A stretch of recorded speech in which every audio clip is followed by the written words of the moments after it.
Excellent job of recapping not only this fight, but some of the great fight we've seen as you bring in Devin Haney right now. Devin, if everyone's got an opinion here, it seemed like it'd be a close fight. How would you have scored it? Who do you think won? I thought that it was a very close fight. It was a lot of close rounds, a lot of rounds that could go either way. Me personally, I was leaning towards Sergey. I thought that he was a more busier fighter. I thought that he landed the cleaner shots. He finished the fight strong, and I was edging his way, but I'm not mad with the decision for Triple G.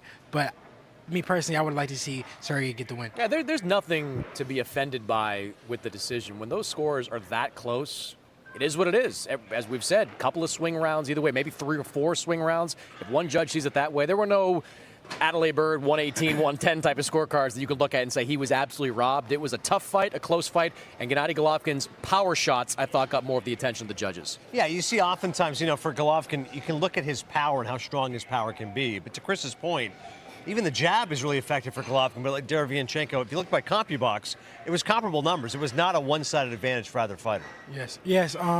It was definitely not a one-sided fight. It was a very close fight. I'm happy that I was able to watch the fight, be a fan and watch the fight. And if they did it again, I wouldn't be mad with it.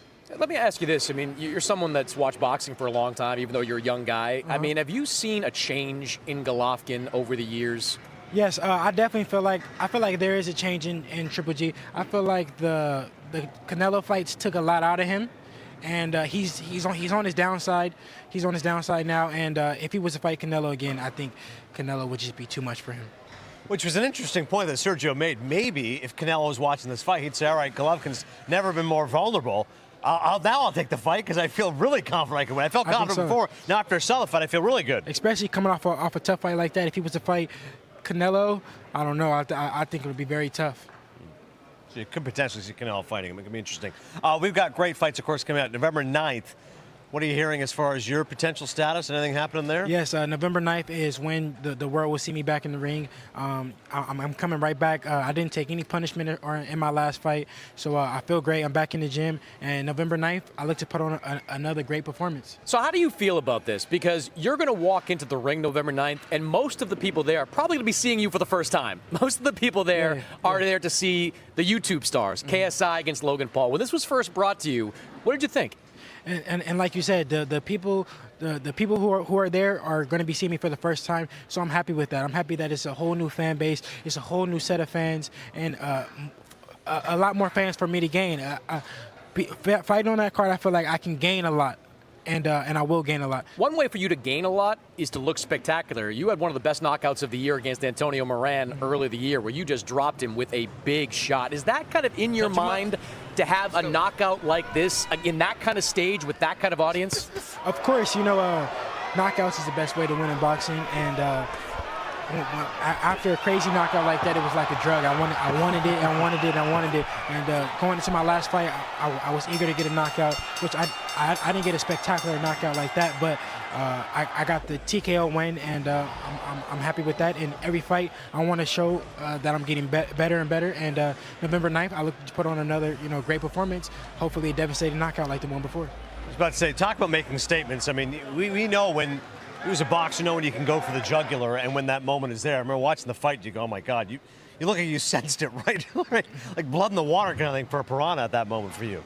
Yes, the shot that I hit Moran with and that you saw is something that I've worked on, over the years, multiple times in the gym, and it just worked perfectly in the fight. Do you believe you are now the mandatory for Vasily Lomachenko? We know what the plan is for Lomachenko early into next year. You're a guy that said before, 135, you may not be able to make it as long as that fight may take to actually develop. Have you given up on that as a possibility? Have you moved past that, or do you still harbor some hopes that fight can be forced to happen? Well, as of now, we're waiting on the WBC to make their ruling. Either they're going to make Lomachenko the franchise champion and make me the WBC regular champion, or they're going to mandate the fight. So as of now, we don't really know. We're just waiting. Next month, or no, towards the end of this month, we'll see. The decision that they're going to make. But if they make me world champion, I'm happy with that. If they mandate the fight, I'm happy with that. But all I want to do is, become world champion. And the interim title made me one step closer to where I want to be, so I'm happy with that. But if I can't get Lomachenko and I become world champion, that's okay. Yeah, if you can't get Lomachenko, but you do get that full world title, you become a lot more appealing to some opponents out there, including maybe Ryan Garcia, who you have some history with back to the amateur ranks. He's certainly a popular guy. We're going to see him fight the week before on the Canelo Alvarez card. How much do you want that fight? I think that's a great fight. That's a fight that the fight fans really want to see. You know, they were talking about that fight for a while now, and hopefully we can make that fight happen sooner than later. Your dad wants that fight as much as you do. Your dad's calling for it. Oh, definitely. That's a fight that we would love to have, and if the fight happens, I see myself victorious and winning in fashion. Devin Haney, appreciate the insight. Obviously, you've got lots of boxing still up to do, but you got a future as far as breaking down boxing as well as a commentator. So we'll keep the seat warm for you. We'll look forward to the fight November 9th. Thank you for the time. Yes, sir. Thank you.